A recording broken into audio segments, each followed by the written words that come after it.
I'm looking for this Nogi-jinga shrine. It's a dedication to a General Nogi and his wife who killed themselves after Meiji Emperor's death because he had apparently allowed too many soldiers to be killed in a battle, and he'd asked the emperor for permission to commit seppuku, suicide, and it was denied. And he believed that after the emperor had died, he could then carry out his wishes. Anyway, so he and his wife both committed suicide. Unbelievable. So I am in the correct place, that beautiful Japanese lady told me. So right next to the Nogizaga station of the Tokyo Metro is this shrine I'm looking for. This is the entrance to it. This apparently is the shrine proper.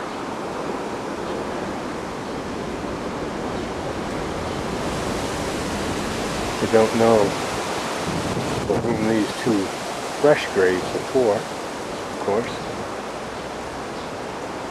Notice the tradition here of leaving bottles of water. I think I saw that in Thailand or someplace like that. Again, the reason I visit places like this is, of course, raw curiosity.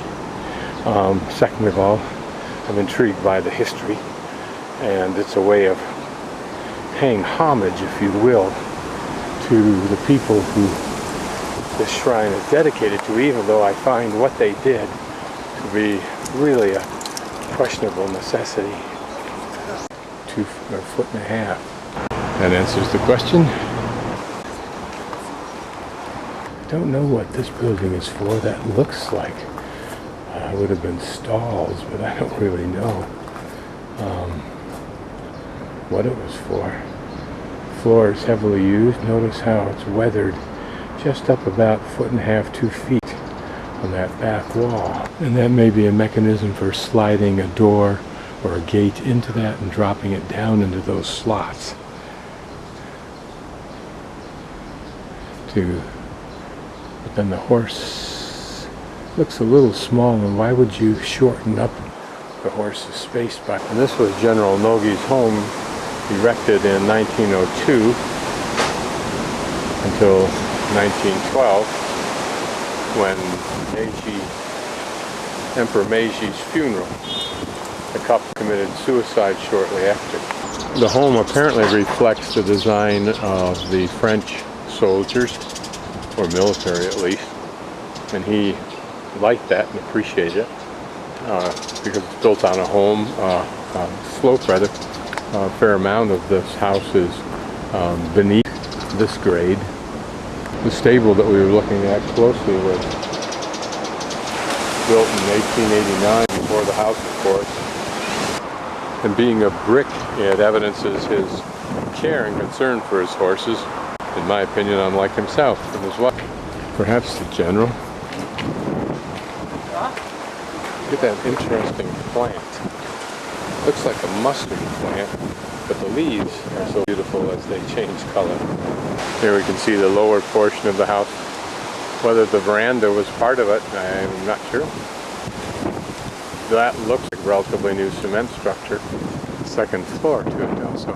I just find it unfortunate that men, for philosophical reasons, sacrifice their lives, either in fact, as this man did, or by working on behalf of others until they die, and forfeiting, in my opinion, the riches of the world experiences. Here's that a wedding has just taken place. The bride, looking somewhat dazed in her unique outfit,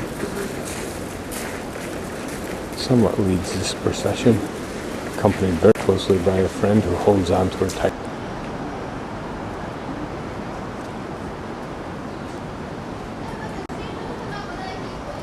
The sign said Tokyo Midtown down this way, so it's kind of a little park-like. Not well maintained, that maybe because it's spring or what's gotten to it. There are some pleasantly quiet little spots on it to walk. Look at that water feature.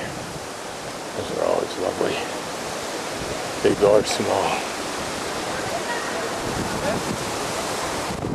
This must be part of, not as spectacular as the other, but like it, as the guidebook says.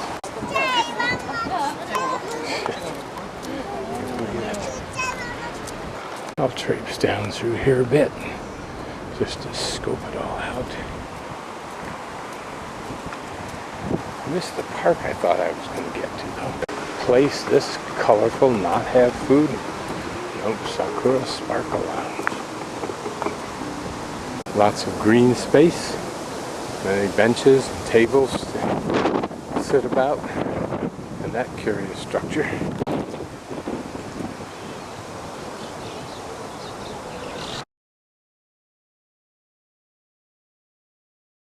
Don't know what that's to symbolize, but it reminds me of some kind of a sea-shelled creature that's had portions of its shell removed. Either that or a spacecraft that hit at a weird angle and some of its pieces are gone. Wow, that went to a lot of effort to put this together and design it. Would each of these pieces have to have been molded individually for this? Well, there's some redundancy there. That would have saved them something.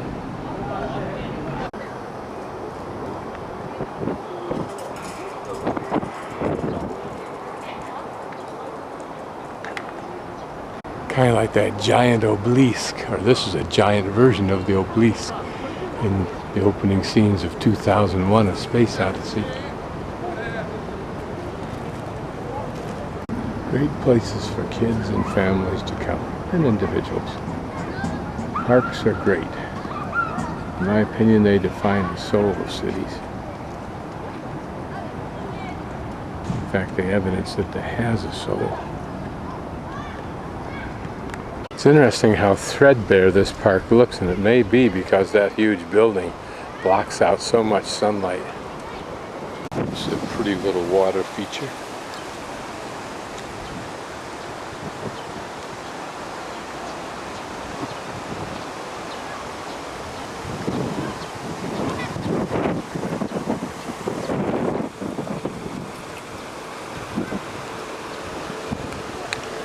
With its own little stream right beneath this huge building. Nice design.